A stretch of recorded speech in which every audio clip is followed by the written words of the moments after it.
Even with everything going digital, sometimes you still need to issue a physical check, whether it's for paying your office rent, covering a local contractor, or just handling a vendor who prefers paper. QuickBooks Online actually lets you write and print checks directly from the software, which keeps your bank balances perfectly synced up without doing double the data entry. Let me show you how it works.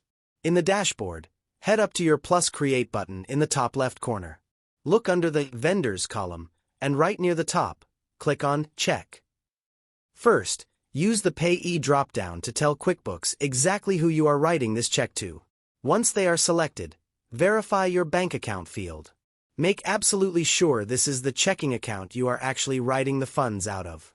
Then, confirm the payment date is set for today, or whenever you plan to hand them the check. Now take a look at the check number field. If you are handwriting a check from your physical checkbook, just type the actual check number right here for your records.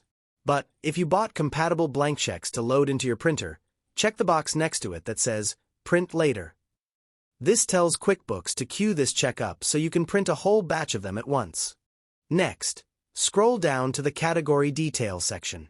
Just like a normal expense, you have to tell QuickBooks what this money is paying for. Select your category, for example, advertising, drop in a quick description, and enter the total dollar amount of the check. Before we print or save, look down at the bottom left corner. You'll see an attachments box. If you have a physical receipt or a paper invoice from the vendor, this is the perfect spot to drag and drop a copy of it so it stays permanently attached to this check record for easy reference.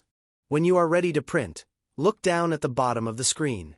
You'll see an option that says Print Check. Clicking this will open up a PDF alignment screen where you can make sure the text lines up perfectly with your blank check paper. If you are just handwriting the check and logging it, or if you selected Print Later, just hit Save and Close at the bottom right. Your check is logged, and your books are perfectly balanced. If this quick guide helped you out, drop a like, subscribe, and consider hitting that join button to support the channel. Thanks for watching, and I'll catch you in the next one.